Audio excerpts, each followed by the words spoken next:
Alright, welcome back to another video. In today's video, I'm going to give you a complete guide to settings in Siege, and I'm going to give you all the settings that you need to have on to give you the best advantage possible. So I'm going to go through and change all my settings to be up to date to what I would like to run and to what I recommend that you should run. Let's get straight into the general tab. For the general tab, you want to keep the squad privacy on invite only. There's no other option anymore. Pings, I like to have them on just so you can see what your teammates are pinging, and usually if you're solo queuing, your teammates will ping things where enemies are or where gadgets are, so you want to have that on so you can actually be able to see that. The display performance metrics, I like to have this on advanced just because it'll like show you in the bottom left corner, as you can see, like your FPS, your GPU, and your ping to the server. It's just nice to have, so you know that if you're having ping spikes, you can see that without having to press tab, or if you're having like FPS drops, you can see that without having to press tab. Just nice like thing to be able to check on if you're having performance issues. The connectivity feedback, I have this on icons only, I believe, just because I know what the icons mean, so I know what to look for. But if you don't know what they mean and you want to know why, like, you might be getting hit rejected or you might be having pack a lot, then it might be nice to have that on default. But I have it on icons only just for preference. The stun VFX, I always have this on dark glare. This again is personal preference. A lot of these settings will be personal preference. However, my personal preference is dark glare because I don't like to be fully blinded IRL when I get flashbanged. So I like to have it on dark glare. The cycle inside camera groups, I have this on off just because I like to like switch between all of the cameras by pressing the Q and E rather than having to change the group, just then change the cameras. I just feel like it adds an extra step that I don't really need, and it's kind of like old habits die hard with this setting. However, if you do want to be able to switch between the camera groups and then switch between them rather than going through all of them one by one, then that's fine. But for the diffuser pickup, I have this on both just because it's easy. If you have it on manual, sometimes when you go over it and you miss it, like you press the button but it doesn't pick it up, and like the dying seconds of a round, you might be knackered. As well as that, it's nice to have the controller rather than it just being automatic where it might not pick it up sometimes. So I like to have it on both just to give us that double chance of actually picking up a diffuser if the time's getting low and it's getting like a bit dire. The visible throw trajectory, I have this on just because it's like it just makes it easier to know where your nades are going to go and know where your C4s are going to land. If you're trying to like nade over a wall or something, or C4 over a wall, it's nice to have this on to make sure it'll go where you want it to go. It's also good for finding things like C4 lineups. If you're trying to find some of them, have that on so you know exactly where it's going to go and you don't waste a C4 or waste a nade. The drone after prep, this is probably the only setting in general that I would recommend that you have on, like that you change it from the default and have it on manual. The reason for this is because automatic, as soon as the prep phase ends, you'll come off the drone and you'll go into your player. Semi-automatic does the same thing if you're on your own drone, but if you're watching someone else's drone, it'll stay on it. And manual, you have to manually take yourself off the drone when the prep phase ends. At first, you might realize like, oh shit, I'm kind of like wasting a couple of seconds by sitting on the drone still, but it's just nice to have it on manual in case you need to like watch a drone for somebody. Like if you say like my teammate's going to go in strip club on Clubhouse, I'm probably going to set up a drone for him there. So I want to stay on that drone, and then in the time it takes, if I had it on manual and it takes us off the drone, I have to go back on. That's a couple of seconds that someone could have run across an angle, and then you don't know about that information anymore. So it's nice to have that on manual just so you know fully what's going on. You don't get took off the drone. For a little while I was playing on semi-automatic, where I could just watch my teammates' drones and then I would take my drone out of spawn. But if you want to be able to watch your own drone as well and hold it for somebody, then put it on manual. Match replay, have this to on if you want to be able to like VOD review your own games, or if you want to like analyze the game to see if there was a cheater in the game or something, let's have it on. However, if you're running out of PC storage, then you might want to turn this off just because it saves the recordings of every single game that you play for the last 30 days, I believe. Text chat channel is a pretty big one. If you find yourself getting mentally like distracted by the text chat, then turn it off fully. However, I like to have it on team or all just because I don't really get that bothered when people are talking to us in game, so I like to have it on all. And if someone becomes an issue, I'll just mute them individually. Or if you feel like that you might have like if people get in your head a little bit, then put it on the team chat, and then you can still hear your teammates. I still read your teammates' text chats while being able to focus on the game properly. But I would probably recommend setting it to team chat. However, me personally, I play with it on all. I'm not going to go over the crossplay settings because mine are just both on. Right now, HUD. So for the HUD settings, I'm going to put it on normal just to make it easier.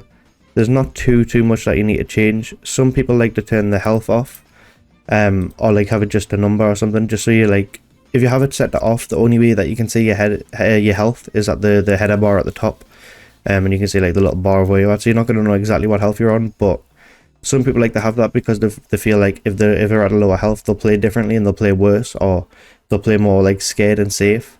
But personally, I like to have it on or number only. But if you want to give that a try, trying it off, then go for it and see how that does for you. But I found personally that when I had it set to off, sometimes when you're in lower health, you want to try and play a bit safer so you don't just die. You can't really take many fights if you're on low health, which might be a limiting belief in from my point of view. But I like to have it on just so I know exactly what's going on with my health. For activation reminders, I like to have this set to default because it'll tell you things like if a window is prepped. When you're on the other side of it, you can see like a vaulting through the window if it's prepped. So it's nice to be able to see that without having to like try and guess if it's prepped or not. So you can go up to a window and it'll come up with like a spacebar thing to jump, like to vault through the window if it's being prepped. So I like to have that set to default. Some people like to have that turned off because it's like visual clutter, but just for me, I like to have it on. I also like to have the diffuser reminder on as well, just because it's nice to know if you have the diffuser without having to look up at the top. But if you feel like it's getting in the way, then you can either turn it off or turn the opacity down. If you scroll down to the environment section of the HUD, some people like to turn the teammate outlines off and the icons off, or have just icons on and turn off like usernames, stuff like that. However, I like to, if I'm solo queuing, I like to know who my teammates are. Like, I need to know who's playing what operators. So I like to have the username on and the icons on and the outlines on, just because sometimes when I turn it off, I'm ending up team killing people without realizing. So I'll turn it off. I'll turn it on just to make sure I don't do that. That's pretty much it for the HUD settings. Everything else is pretty much on default or like on. There's some other things that you might want to change, like the compass to be like simplified or advanced. I like to have it on simplified just because I feel like it gets in the way too much. But yeah, for the most part, it's pretty much all just on. So now onto the audio section. Now for me, I like to have my dynamic range on night mode. The reason why is because if you put it on hi-fi, it's like, well, it says on the side here, it's the most dynamic and least compressed, which means the loud sounds are like extra loud and the quiet sounds are extra quiet. So like footsteps will be really, really quiet and then explosions are super loud. Some people like to have that, but personally I don't. TV is like a bit of a middle ground, but it's kind of like when you're trying to do too many things at one time, you can't really be great at one thing. Night mode, I feel like it's just great for having you to be able to hear the smaller sounds like footsteps and stuff like that, and also like lowers down the sound of explosions and shit because it's like the most compressed. So like dynamically, it's the least dynamic, which means that like if you're able to discern between different sounds, you can hear the quiet sounds a lot more louder and more easier. Volume I always have at 100. Generally when I play with music on as well, but so the volume I just have it at 100 just so I can fully hear everything. Same with sound effects. I turn off all the music to 0 because I don't need to hear music. You always want to have it on stereo versus mono because mono will like, or the left and right ears are always going to be the same. Stereo will give you that like the directional audio. If someone's on your left, you'll hear it through your left ear, stuff like that, rather than them being mushed into one, where you won't be able to tell who's where. I find that in Siege the voice chat volume is always really loud, so I like to have mine quite low to like 60, because generally your teammates, if they're not giving good info, they end up screaming down the mic random shit you don't need to hear. Other than that, there's nothing really else you need to change. Now display, the display settings are again personal preference, or what will like work best for you. I'm going to give you some different aspect ratio options now and where they're good. If you want to go for like, a lot of pro players will play 4:3 because it's the most like stretched out, or it's one of the most stretched out, so enemies will appear wider and easier to hit. However, it messes with your sensitivity, and when you move around it moves faster, so I don't really like that because I feel like people move too fast for us. So I like to have mine on 16:9 or 16:10. 16:10 is kind of like a little bit of a middle ground. If you want even more of a middle ground between stretched and like not stretched, then 3:2 is a good option as well. A lot of people, when they play a 4:3, they won't play ACOGs because it's like too zoomed in, it feels like, and everything moves kind of too fast. So if you play 3:2, it gives you that ability to play ACOGs a little bit easier. However, me personally, I always play 16:9 or 16:10, just out of personal preference. The same with FOV, it's again personal preference. I've seen people play 90, I've seen people play 75, I've seen people play 60. A lot of people like to play 83 or 84, especially when they're playing 4:3. This is like the Shaigo kind of vibe with the aspect ratio and FOV. But for me personally, I play 16:9 or 16:10, and I play 90 FOV. So the next setting that I would recommend that you change is the HUD display area. This is because when you have it on 100, the HUD is like right on the corners of the screen. If you put this a little bit in by putting it like all the way to 80, then it's there's a less distance that your eye needs to travel to be able to see the icons at the bottom and to be able to see like your ammo and your health and stuff. There's a little bit of an adjustment once you if you do this, but once you get used to it, it's so much quicker and easier to like see what's going on. You can just quickly look down and shit, and it's just so much easier. Graphics settings will depend heavily on what like PC you're running or what hardware you're running.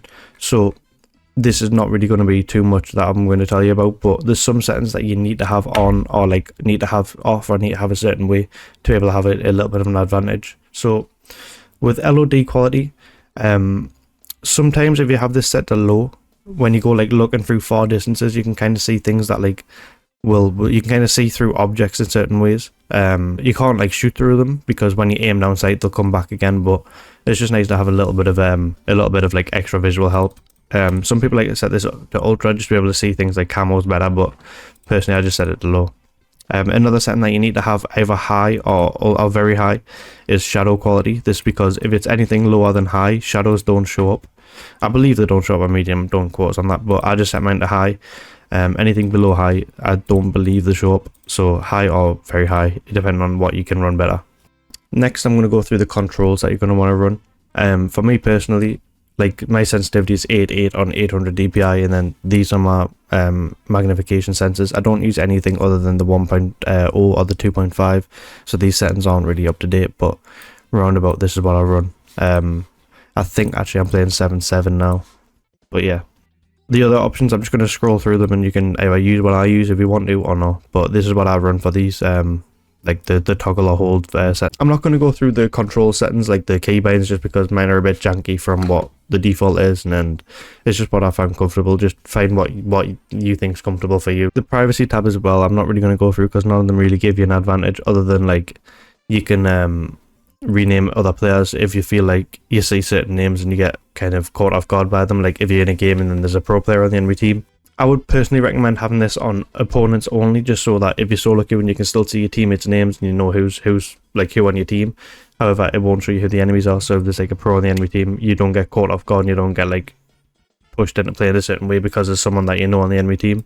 For the accessibility settings, what I like to have mine on is turquoise, and I like to have the opacity down a little bit to like 70, 73, around about that area. Don't really change anything else. Some people like to change the color of claymores, which is the opposing team color, just so they're easier to spot. Like you might want to change them to blue, just so that they're easier to see on like red stairs on like cafe. You can see them easier where they don't get like blended in with the carpet. So I'll probably put that on blue as well. But yeah, that's pretty much all for the settings. If there's anything that you have that I haven't changed, then drop it down in the comments down below to help out other people, and maybe help out me if I didn't think about that setting, if I overlooked it. So yeah, if you enjoyed, drop a like, and I'll see you in the next video. Thanks for watching.